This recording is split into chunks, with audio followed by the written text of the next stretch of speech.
podcast La Relève. C'est un podcast de sport. Qu'est-ce qu'on fait là, en plein milieu du mois de juillet? Écoute, quand il y a une transaction qui concerne un Québécois et par-dessus le marché, un Québécois avec une assez bonne réputation il y a quelques années, on n'a pas vraiment le choix d'en parler. Xavier Bourgault, 22e choix au total du repêchage 2021 de la LNH, passe des Oilers d'Edmonton aux Sénateurs d'Ottawa, donc se rapproche du Québec un petit peu, est échangé en compagnie de Jake Chiasson contre Robbie Järventie, un espoir finlandais, et un choix de 4e tour au repêchage 2025.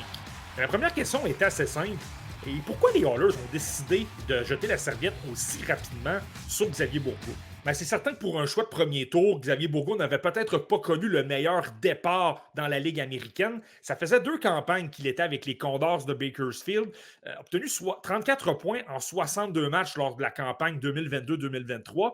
Et l'an dernier, ça a été 20 en 55. Donc, on s'attendait clairement à mieux. L'autre aspect, c'est que l'état-major des Oilers, qui a probablement travaillé pour sa sélection, a changé dans les derniers mois, voire les dernières années.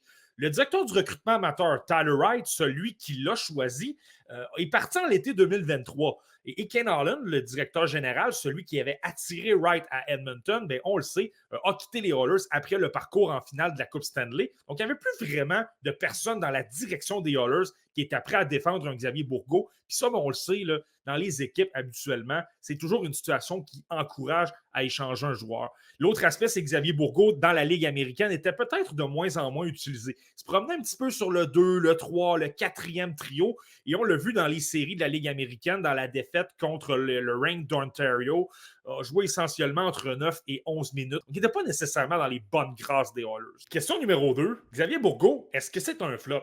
En bon français, est-ce qu'il est capable de s'établir dans la LNH et d'avoir une carrière à ce niveau-là? Il faut mettre les choses en contexte. Xavier Bourgault, c'est quand même quelqu'un qui avait eu un bon parcours de junior. C'est pas pour rien qu'il a été choisi au premier tour par les Oilers en 2021. Avait gagné un titre de la LHJMQ avec les Cataractes de Shawinigan en 2022. Obtenu une saison de 75 points en 43 matchs quand même lors de sa dernière campagne là, en 2021-2022.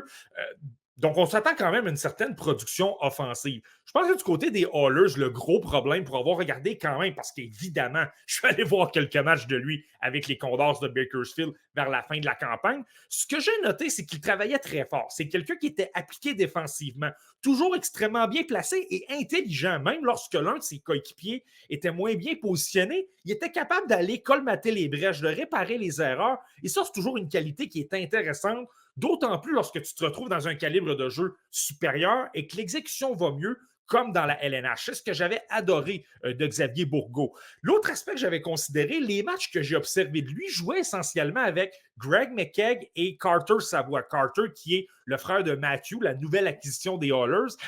Pour avoir noté un petit peu comment il jouait, Bourgault se débrouillait bien. Il a quand même montré quelques flashs avec ses mains, la même créativité que dans le hockey junior.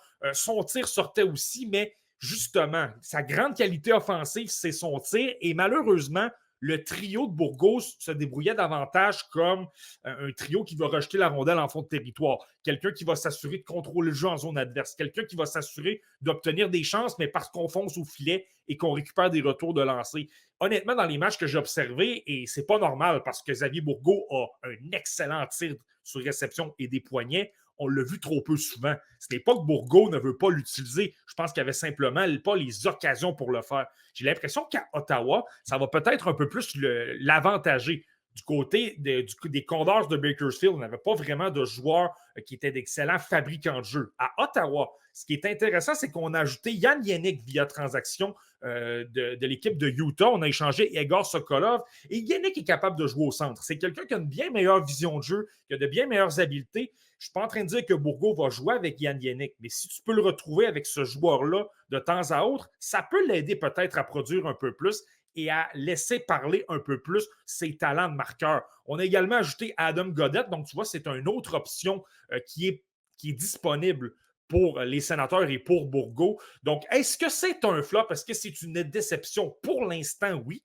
Je pense qu'il avait besoin de justement 2 saisons dans la Ligue américaine pour s'habituer au rythme de jeu. Je pense qu'il va être en mesure de se démarquer. La 3e saison est vraiment primordiale dans son cas. Et je pense que l'environnement d'Ottawa va être un peu meilleur parce qu'on a un peu plus de punch offensif. Et puis finalement, ben, pourquoi les Canadiens et Kent Hughes n'ont pas essayé de l'amener dans le giron du tricolore?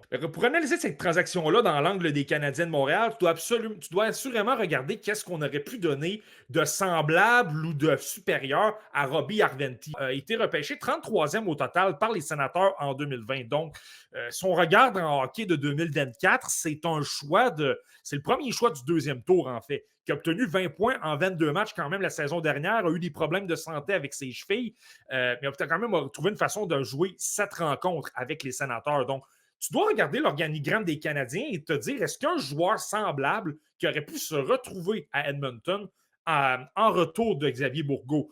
Je vois simplement 3 options. Il y a Owen Beck, le 33e choix justement en 2022. Je ne pense pas qu'il est vraiment dans les plans des Canadiens de l'échanger. Il vient d'obtenir un bon parcours à la Coupe Memorial, vient d'obtenir une expérience inestimable au championnat mondial de hockey junior. Il est intelligent, il se débrouille bien au centre, il a une vitesse. Je ne pense pas que les Canadiens sont prêts à jeter la serviette à son endroit. Il y aurait eu Joshua Roy, oui, un choix de 5e tour en 2021, même repêchage que Bourgault, mais a déjà disputé 23 matchs dans la LNH, a eu 9 points, a eu une excellente saison dans son parcours avec le Rocket de Laval. Mais on s'entend, Joshua Roy, je ne pense pas que ça ferait plaisir aux partisans si on l'échange. On s'entend, on peut l'oublier. La seule option que j'aurais peut-être pu voir, c'est Philippe Méchard. Repêché 26e au total en 2022, clairement, sa cote de popularité est bien moindre. On entend toutes sortes de rumeurs à gauche et à droite. Évidemment, il a du talent. C'est quelqu'un qui est créatif, qui a trouvé une façon de s'habituer au jeu nord-américain du côté de Kitchener et tout ça. Mais disons que son développement ne s'est peut-être pas déroulé comme souhaité. La position d'elle est peut-être un peu mieux nantie que ce que c'était lorsqu'on a repêché Méchard. Si on voulait simplement donner un autre scénario dans le cas de Méchard du côté d'Edmonton et d'amener un Xavier Bourgault, ça aurait été possible, mais en même temps, tu compares un Méchard à un Yarventy. Yarventy a déjà joué dans la LNH, il est plus gros, il a un meilleur tir. C'est quelqu'un qui va peut-être mieux se débrouiller un petit peu dans les coins, dans la circulation lourde. Je peux très bien comprendre les Oilers d'avoir préféré un Yarventy à un Méchard. Puis, petite anecdote en passant, le Wild du Minnesota s'était avancé à 20 dans le repêchage 2021 pour repêcher un certain Jesper Wallstedt. Les Oilers avaient ensuite glissé à 22 pour repêcher Bourgault. Est-ce qu'on s'en mord les doigts aujourd'hui? La question est assez bonne.